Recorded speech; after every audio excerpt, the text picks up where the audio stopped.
नमस्कार। वास्तुशास्त्र में कई पौधों को शुभ बताया गया है जिन्हें हमें घर में रखना चाहिए। उन्हें क्यों रखना चाहिए, क्या होता है उससे और उन्हें कैसे रखना चाहिए, इन सब बातों पर बात करते हैं आज के वीडियो में। आइए चलते हैं अमलान बाग। अमलान बाग की तरफ से बच्चों के लिए एक वर्कशॉप हो रही है 31 जुलाई यानी कि लास्ट सैटरडे ऑफ जुलाई। उसमें अगर आप चाहते हैं बच्चों के लिए तो उसे रजिस्टर कर लीजिए। बच्चे गार्डनिंग के साथ साथ हमारी सदियों पुरानी स्टोरी टेलिंग आर्ट से भी रूबरू हो जाएंगे। मिलेंगे बच्चों के साथ 31 जुलाई को। लेकिन अब चलते हैं हम अपने आज के टॉपिक पर। वैसे तो कई सारे पौधों को शुभ बताया गया है वास्तु में, लेकिन आज कुल मिला के 12 पौधों के बारे में बात करेंगे हम। सबसे टॉप पर है तुलसी। तुलसी एक हर्बल प्लांट है। औषधीय गुण इसमें भरपूर होते हैं, कई बीमारियों में काम आती है और डेली यूज में भी हम इसको इस्तेमाल करते हैं। तुलसी के आसपास के वातावरण को अगर हम देखें तो अपने आसपास की एयर को ये प्योर करती है। प्योर इन द सेंस कि ये अपने आसपास की हवा में जितने भी हार्मफुल कंपोनेंट्स होते हैं, जितनी भी खराब गैसेस होती हैं, उन्हें एब्जॉर्ब करके आसपास के एरिया को प्योर बनाती है। इसीलिए ऑक्सीजन रिच कहलाता है। साथ ही तुलसी अपने आसपास मच्छर भी नहीं आने देती, मच्छरों को भगाती है। इसीलिए कहा गया कि तुलसी को या तो आप अपने एंट्रेंस पर रखिए या फिर अपने आंगन में रखिए। इसकी मेंटेनेंस के बारे में आप मेरा एक वीडियो देख लीजिएगा, ऑल अबाउट तुलसी। उसका लिंक मैं डिस्क्रिप्शन में दे दूंगी। इस तरीके से उसे पालना है, उसे पालिए। और ये बहुत ही अच्छा पौधा है, इसीलिए इसे वास्तु में शुभ कहा गया। नंबर 2 पर जो पौधा वास्तु में अच्छा कहा गया वो है सेंसेवेरिया मदर इन लॉ स्टंग या स्नेक प्लांट।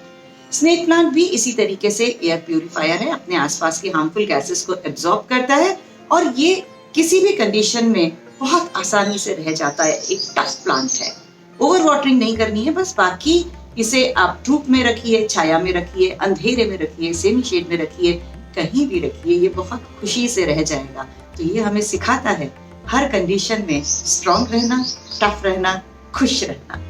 पौधों से हम बहुत कुछ सीखते हैं। नंबर 3 पर जो पौधा है वो है ये मनी प्लांट, जिसका असली नाम है पोथोस। हम सोचते हैं हमने मनी प्लांट लगाया है तो बहुत सारी मनी आएगी, बड़ा सारा पैसा आएगा। ऐसे नहीं है। मनी प्लांट भी ऑक्सीजन रिच प्लांट है। ऑक्सीजन रिच कहने का मतलब ये कोई ऑक्सीजन बहुत ज्यादा देता नहीं है, लेकिन ये अपने आसपास के माहौल से हार्मफुल गैसेस या जो कुछ भी कंपोनेंट्स होते हैं उन्हें एब्जॉर्ब करके आपके आसपास की हवा को शुद्ध बनाता है। अब जब हवा शुद्ध है तो जो भी हम ब्रीथ करते हैं वो हम अच्छी हवा अंदर ले रहे हैं, तो हम बीमार नहीं पड़ेंगे। बीमार नहीं पड़ेंगे तो हॉस्पिटल नहीं जाएंगे, हॉस्पिटल नहीं जाएंगे तो खर्चा नहीं होगा, खर्चा नहीं होगा तो पैसा बचेगा, तो पैसा बचेगा मतलब पैसा आया। इसीलिए इसका पोथोस का नाम बदल करके मनी प्लांट रख दिया गया। तो घर के एंट्रेंस पे अगर इस तरीके से आप ये पौधे लगाएं तो ये बहुत अच्छा होता है, क्योंकि अंदर बाहर आने में हमेशा एक अच्छी हवा आपके घर के अंदर आती रहती है। वास्तु में इमोशनल वेलबींग के लिए जिस पौधे को सजेस्ट किया गया वो है ये पीस लिली। पीस लिली में सफेद रंग का एक फूल आता है और बहुत ही सुंदर होता है। इमोशनल वेलबींग इसलिए कहा गया कि जब आप इस पौधे के फूल को देखते हैं तो एक बहुत ही सेरेनिटी की, एक शांति की फीलिंग आती है और उसको देख करके जब आपको इतना अच्छा लगेगा तो इसका नाम रख दिया हमने पीस लिली। लैवेंडर का पौधा भी एक ऐसा पौधा है जिसे वास्तुशास्त्र में शुभ बताया गया है। इसमें पर्पल कलर का फूल आता है और बहुत ही सुंदर फूल होता है। जब ये लैवेंडर का पौधा आपके आसपास लगा होता है तो इसकी खुशबू देखने के बाद आपको शांति मिलती है। पीस लिली की तरह वही लैवेंडर का भी काम होता है। इसका ऑयल निकाला जाता है और लैवेंडर ऑयल आपको पता है as a room freshener, fragrance के लिए सोप्स में इस्तेमाल करते हैं ताकि नहाते वक्त भी वो सूदिंग फीलिंग आपको आए। तो लैवेंडर का पौधा भी वास्तु में इसीलिए शुभ बताया गया क्योंकि ये बहुत ही सूदिंग वाइब्स आपको देता है। ऐसा ही एक और पौधा जो हम अपने घरों में लगाना पसंद करते हैं, जैस्मिन वैरायटी की बेलें, जिसमें जूही, चमेली, मोगरा ये सब फूल आते हैं। बहुत खुशबू होती है। गर्मियों में रात को इसमें खुशबू आना शुरू होती है और सुबह तक बहुत खुशबू आती है। गर्मियों में बहुत फूल आते हैं। जैस्मिन के पौधे को वास्तु में कहा गया ये स्ट्रेस रिलीजिंग है, ये एंजाइटी को कम करता है और बहुत ऑब्वियस रीजन है। देखिए जब इतनी अच्छी खुशबू आएगी रात को, कभी आप बैठ कर देखिए मोगरे के पौधे के पास में, चमेली के बेल के पास में, जब इतनी अच्छी खुशबू आती है तो दिन भर की जितनी थकान है वो रात को वैसे ही छूमंतर हो जाएगी। लेकिन उसे फील करना होगा, ठीक है, सिर्फ सूंघना नहीं होगा। आंखें बंद करके अंदर तक उसका एहसास कीजिए कि कितनी अच्छी खुशबू आ रही है, फिर आप बताइएगा स्ट्रेस बचा या निकल गया। एक पेड़ जिसे घर के बाहर लगाने के लिए सजेस्ट किया गया वो है नीम का पेड़। नीम का पेड़ वेस्ट में लगाएं, नॉर्थ में लगाएं, और इतना बड़ा हो जाता है, इसीलिए इसे घर के बाहर लगाने को बोला गया। नीम की हर चीज काम आती है, पत्ती से लेकर के डंडी से लेकर के सब कुछ उसकी चीजें काम आती हैं। पत्तियों से हम नीम का पानी बना के इंसेक्टिसाइड बना लेते हैं, डंडी से हम दातुन कर लेते थे पुराने जमाने में, नीम ऑयल, नीम खली, ये सब हमारे पेड़ पौधों में जब इतना इंसेक्टिसाइड का काम करता है, तो सोचिए आप हमारे आसपास की हवा में कितना काम करता होगा। हवा को शुद्ध बनाते बनाते बहुत ऑक्सीजन आपको देता है, बहुत एयर प्यूरिफाई करता है, और इतने गुणों से भरपूर है कि जब इसकी तरफ से होते हुए हवा आपके घर में आती है तो वो बहुत अच्छी हवा होती है। इंसेक्ट्स आपके घर से दूर रहेंगे, इसलिए नीम का पेड़ घर के बाहर जरूर लगाना चाहिए। एक शुभ फूल या पौधा कहें जो कि वास्तु में कहा गया लगाने को, वो है कमल का फूल। कमल का फूल लक्ष्मी जी को चढ़ाया जाता है, बुद्धा का फेवरेट है, तो फेंग शुई, वास्तु, सभी तरीके से कमल का फूल घर में लगाना शुभ माना जाता है। क्यों माना जाता होगा, मैंने कहीं पढ़ा नहीं, लेकिन मैंने खुद सोचा कि जब कमल इतने कीचड़ में इतनी खूबसूरती के साथ उग सकता है, तो क्या हमें ये बार बार याद नहीं दिलाएगा हमारे घर में कि अगर आपके पास जितनी भी गंदगी हो, आपके पास जितना भी खराब माहौल हो, लेकिन आप अगर खुश रहेंगे, आप अपने आप को कमल की तरह खोल के रखेंगे, ऊपर आसमान में देख के खुश रहेंगे, तो आप अपने जीवन को बहुत अच्छा बना सकते हैं। तो शायद कमल हमें यही सिखाता होगा, इसीलिए शायद वास्तु में कहा होगा कमल को रखिए, कमल को देख के अपने जीवन को उसी की तरह सुंदर बनाइए, चाहे आपके आसपास कीचड़ ही क्यों ना हो। एक और फूल जो वास्तु में शुभ कहा गया, वो है गेंदे का फूल, मैरीगोल्ड। मैरीगोल्ड पीले रंग का होता है, और अब देखिए ये भी बहुत आसानी से उगता है।